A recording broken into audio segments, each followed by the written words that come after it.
മത്തായി എഴുതിയ സുവിശേഷം അധ്യായം 28.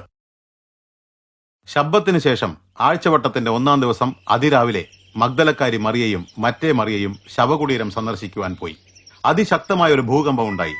ഒരു ദൈവദൂതൻ സ്വർഗത്തിൽ നിന്ന് ഇറങ്ങി കല്ലറയുടെ സമീപം കല്ലുരുട്ടി മാറ്റി അതിന്മേൽ ഇരുന്നിരുന്നു. അദ്ദേഹത്തിന്റെ രൂപം മിന്നൽ പിണരിന് സദൃശവും അദ്ദേഹത്തിന്റെ വസ്ത്രം ഹിമം പോലെ വെണ്മയുള്ളതും ആയിരുന്നു. കാവൽക്കാർ ദൂതനെ കണ്ട് ഭയപ്പെട്ട് വിറച്ച് മരിച്ചവരെ പോലെയായി. ദൂതൻ സ്ത്രീകളോട് പറഞ്ഞു, ഭയപ്പെടേണ്ട.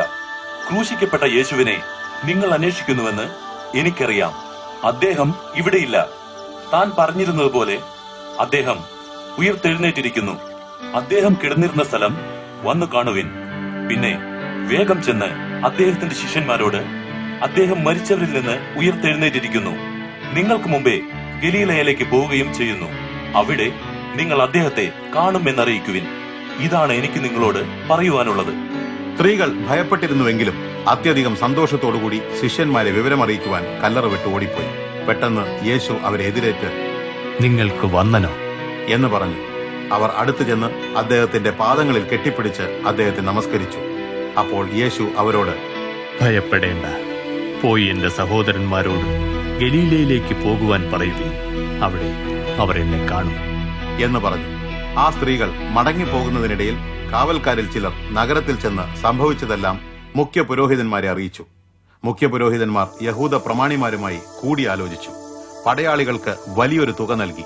അവരോട്, ഞങ്ങൾ ഉറങ്ങുമ്പോൾ രാത്രിയിൽ അദ്ദേഹത്തിന്റെ ശിഷ്യന്മാർ വന്ന് അദ്ദേഹത്തെ മോഷ്ടിച്ചു കൊണ്ടുപോയി എന്ന് നിങ്ങൾ പറയണം. ഈ വിവരം ദേശാധിപതിയുടെ അടുത്തെത്തിയാൽ ഞങ്ങൾ അദ്ദേഹത്തെ തൃപ്തിപ്പെടുത്തി നിങ്ങൾക്ക് കുഴപ്പമുണ്ടാകാതെ നോക്കിക്കൊള്ളാം എന്ന് പറഞ്ഞു. അങ്ങനെ പടയാളികൾ ആ പണം വാങ്ങി തങ്ങളോട് നിർദ്ദേശിച്ചതുപോലെ ചെയ്തു. ഈ കഥ ഇന്നുവരെയും യഹൂദരുടെ ഇടയിൽ പരക്കെ പ്രചരിച്ചിരിക്കുന്നു. ശിഷ്യന്മാർ 11 പേരും ഗലീലയിൽ യേശു തങ്ങളോട് കൽപ്പിച്ചിരുന്ന മലയിലേക്ക് പോയി. യേശുവിനെ കണ്ടപ്പോൾ അവർ അവിടുത്തെ നമസ്കരിച്ചു. ചിലരോ സംശയിച്ചു. പിന്നെ യേശു അവരുടെ അടുക്കൽ വന്ന് പറഞ്ഞു, സ്വർഗത്തിലും ഭൂമിയിലും സകല അധികാരവും എനിക്ക് നൽകിയിരിക്കുന്നു. അതുകൊണ്ട് നിങ്ങൾ പോയി പിതാവിന്റെയും പുത്രന്റെയും പരിശുദ്ധാത്മാവിന്റെയും നാമത്തിൽ സ്നാനം കഴിപ്പിച്ചു.